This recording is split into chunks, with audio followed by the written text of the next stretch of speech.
चर्चित हत्याकांड से जुड़े कई खुलासे हो रहे हैं। सौरभ, साहिल, मुस्कान को आप जानते हैं और आप समझ चुके हैं ये लोग कौन हैं। उनके बारे में कई बातें आपने सुनी है, लेकिन सोचिए सौरभ की जिस बच्ची का बर्थडे सेलिब्रेट करने वो आया था भारत, उस बच्ची का क्या हो रहा होगा, उस बच्ची पर क्या बीत रही होगी। सोचिए, एक छोटी सी बच्ची जब अपने माँ बाप को टीवी पर देख रही है तो पूछ रही है मम्मी पापा कहाँ हैं, कब आएंगे पापा, लंदन से फोन क्यों नहीं आ रहा। क्योंकि अक्सर लंदन में जब रह रहा था सौरभ तो फोन किया करता था और अपनी छोटी सी बच्ची से वो बात भी किया करता था। बच्ची अपनी नानी से पूछ रही है, नानी ये मर्डर क्या होता है। जी हाँ, उस बच्ची को मर्डर का मतलब भी नहीं पता, लेकिन वो लगातार अपने नाना और नानी को मर्डर से जुड़े सवालों का जवाब देते देख रही है, सुन रही है। पीहू बच्ची का नाम है, उसकी उम्र 8 साल है। माँ बाप की जिसको आदत है वो कई दिनों से खुद को अकेले संभाल रही है, समझा रही है। पीहू को संभालने में सबसे बड़ा योगदान उसके नाना नानी का है, जो ये कह रहे हैं मुस्कान को फांसी की सजा होनी चाहिए। उसने कभी माँ की जिम्मेदारी नहीं उठाई, ना ही पत्नी धर्म निभाया। अपनी ही बेटी से अब उन्हें नफरत हो गई है। सौरभ, मुस्कान की 8 साल की बेटी पीहू सहमी हुई है। टीवी पर माँ बाप की तस्वीरें, पुलिस के सवाल और अकेलेपन उसे परेशान कर रहे हैं। वो कभी मम्मी पापा को लेकर सवाल पूछती है तो कभी नाना नानी से नाराज हो जाती है, कहती है अब कोई नहीं आएगा, आप झूठे हैं। 3 मार्च से लेकर अब तक पीहू अपने नाना प्रमोद रस्तोगी और नानी कविता के इंदिरा नगर वाले घर पर है। ये दोनों ही उसके परवरिश कर रही हैं। 18 मार्च को सौरभ की बॉडी के कई टुकड़े उसके घर से बरामद होने के बाद प्रमोद और कविता के घर में भी सरगर्मी बढ़ गई थी। पुलिस और मीडिया ने ढेरों सवाल पूछे, न चाहते हुए भी पीहू इनका हिस्सा बन गई। नानी कविता ने बताया कि आज भी डोरबेल बजने पर पीहू दौड़ कर जाती है कि कहीं मम्मा और पापा तो नहीं आ गए। पीहू रोज सवाल पूछती है जिनके जवाब हमारे पास नहीं है। नानी ये कहते हुए थक गई है कि मम्मी पापा लंदन गए हैं, वहाँ फोन में नेटवर्क नहीं आ रहे हैं, बहुत जल्द तुम्हारी उनसे बात होगी। पीहू की देखभाल कर रही मुस्कान की माँ कविता बातचीत की शुरुआत में कहती है कि सौरभ की हत्या के बारे में पता चले 6 दिन बीत चुके हैं। पीहू हमारे पास रही, लेकिन पुलिस के सवालों से वो बहुत सहम चुकी है। वो छोटी सी बच्ची है, बार बार शोर सुनती है, टीवी पर अपने मम्मा पापा की फोटोज देखती है तो डर जाती है। पीहू के कारण ही हम पिछले 4 दिन से घर में ना तो टीवी चला रहे हैं, ना ही न्यूज सुनते हैं। हम उसके सामने इस केस की कोई भी बात नहीं कर रहे, क्योंकि पहले वो अपने मम्मा पापा के पास जाने की जिद कर रही थी, अब नाम सुनते ही सहम रही है। इस वक्त उसके आसपास जो कुछ हो रहा है वो उसको समझ नहीं आ रहा है और ये समझ पाना उसके लिए अभी बहुत सही समय नहीं है। वो पूछती है, नानी ये मर्डर क्या होता है। उसके इन मासूम सवालों के जवाब नानी के पास है ही नहीं। सौरभ की हत्या के बारे में सबको 18 मार्च की शाम को पता चला। उस वक्त मुस्कान घर में ही थी। सच्चाई सामने आने के बाद घर में पुलिस और मीडिया का जमावड़ा लग गया। सबके पास ढेरों सवाल थे, ये लोग बहुत परेशान थे। तब समझ नहीं आया कि पीहू पर इन सब बातों का क्या असर पड़ेगा। लगातार पीहू के नाना नानी मीडिया से रूबरू भी हो रहे थे, बातचीत कर रहे थे, पुलिस के भी सवालों का जवाब दे रहे थे। उस वक्त अंदाजा ही नहीं था कि पीहू के ऊपर इसका असर कितना ज्यादा पड़ रहा है। पीहू ने हमें पैनिक हालत में देखा। मुस्कान को हमारे घर से पुलिस उसके सामने लेकर गई थी। बाद में वो टीवी पर न्यूज भी देखती रही।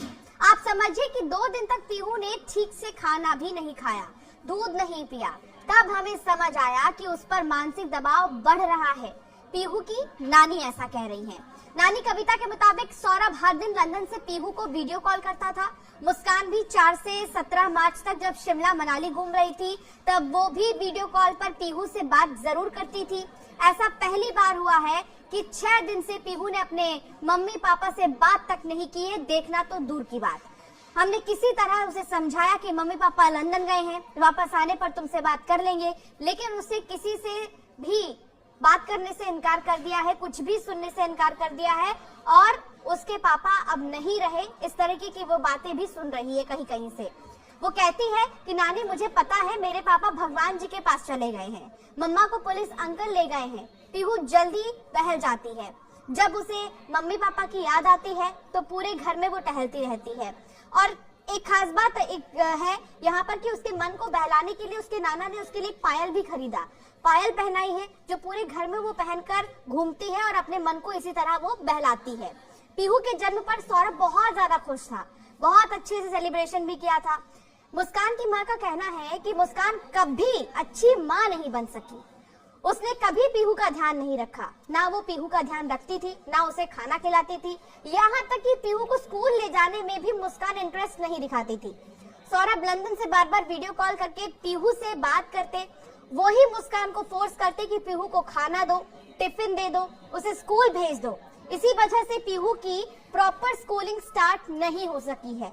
मुस्कान के माता पिता का कहना है कि हम पूरी कोशिश करेंगे कि पीहू के सामने ये कड़वा सच कभी ना आए। पीहू जब तक छोटी है तब तक उससे यही कहेंगे कि मम्मी पापा लंदन में हैं।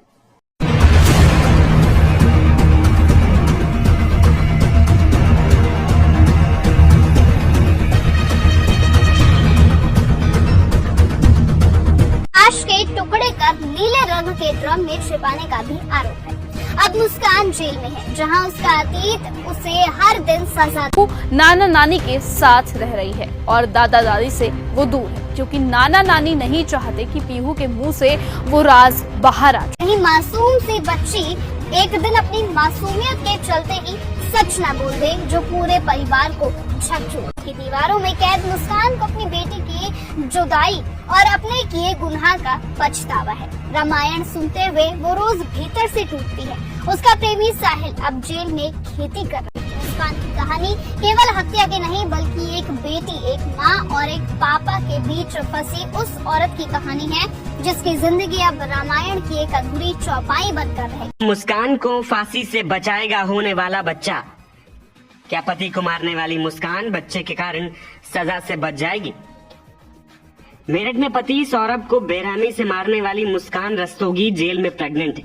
उसकी प्रेगनेंसी रिपोर्ट पॉजिटिव आने के बाद पूरा केस ही पलट गया है।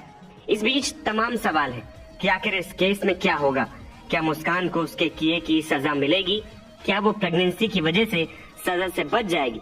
इन सारे सवाल का जवाब हम जानने की कोशिश करते हैं। सबसे पहले आपको ये बताते हैं कि आखिर किसी की हत्या करने के बाद उस पर कौन सी धाराएं लगती हैं और उसे कैसी सजा मिल सकती है। भारतीय न्याय संहिता की माने तो किसी की इरादतन हत्या करने पर बीएनएस की धारा 101 लगती है, जिसमें आरोपी को मृत्युदंड यानी कि डेथ पेनल्टी, आजीवन कारावास और साथ ही आर्थिक दंड भी लगाया जा सकता है। ऐसे में जिस बेरहमी से मुस्कान ने अपने प्रेमी साहिल शुक्ला के साथ मिलकर पति सौरभ को मारा, उससे मुस्कान को फांसी या फिर उम्र कैद की सजा होना लाजमी है। लेकिन उसकी प्रेगनेंसी ने पूरा केस ही पलट दिया है। भारतीय कानून में जेल में बंद प्रेग्नेंट कैदियों को कई सुविधाएं और रियायतें दी जाती, क्योंकि वहां सवाल दो जिंदगियों का होता है। ऐसे में कई वरिष्ठ वकीलों का मानना है कि अगर मुस्कान के सभी टेस्ट पॉजिटिव आते हैं तो वो फांसी की सजा से जरूर बच सकती है। फांसी की सजा को आजीवन कारावास में तब्दील किया जा सकता है। दूसरी ओर कहा यह भी जा रहा है कि शायद उसे कोर्ट से जमानत भी मिल जाए। यानी साफ है कि कहीं न कहीं मुस्कान की प्रेगनेंसी उसके लिए वरदान बनकर आई। फिलहाल अभी पुलिस मुस्कान की कई और टेस्ट करवाएगी ताकि इस बात की पूर्ण रूप से पुष्टि की जा सके। दूसरी ओर मुस्कान की प्रेगनेंसी के बाद उसके होने वाले बच्चे के अधिकार को लेकर भी बहस शुरू हो गई है। आखिर बच्चा हुआ तो क्या वो मुस्कान के माँ बाप के पास रहेगा या फिर सौरभ के माँ बाप के पास? इसको लेकर सौरभ के परिवार की ओर से भी प्रतिक्रिया सामने आई। सौरभ के भाई का कहना है कि डीएनए टेस्ट होना चाहिए। यदि बच्चा सौरभ का हुआ तो उसका परिवार उसे स्वीकार करेगा। वहीं मुस्कान के माता पिता का कहना है कि उनकी बेटी उनके लिए मर चुकी है। आपको बता दें कि 19 मार्च को मुस्कान और साहिल को पुलिस ने सौरभ की हत्या के आरोप में गिरफ्तार कर जेल भेज दिया था। जेल भेजने से पहले प्राइमरी मेडिकल चेकअप में मुस्कान की सभी रिपोर्ट्स नॉर्मल थी। तब जांच में प्रेगनेंसी नहीं निकली। तब से साहिल और मुस्कान मेरठ जेल में बंद है। 5 अप्रैल से मुस्कान की तबीयत खराब होना शुरू हुई। तब जेल में ही मुस्कान के चेकअप के लिए एक डॉक्टर को बुलाया गया। 7 अप्रैल को महिला डॉक्टर ने जिला जेल आकर मुस्कान का टेस्ट किया। इसमें मुस्कान की प्रेगनेंसी की जांच रिपोर्ट पॉजिटिव आई।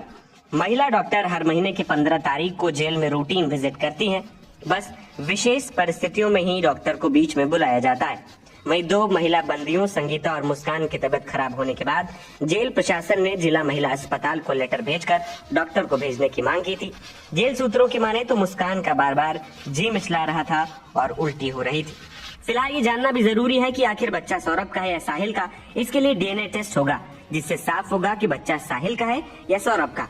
यानी ये कहानी अभी खत्म नहीं हुई। एनबीटी ऑनलाइन की रिपोर्ट।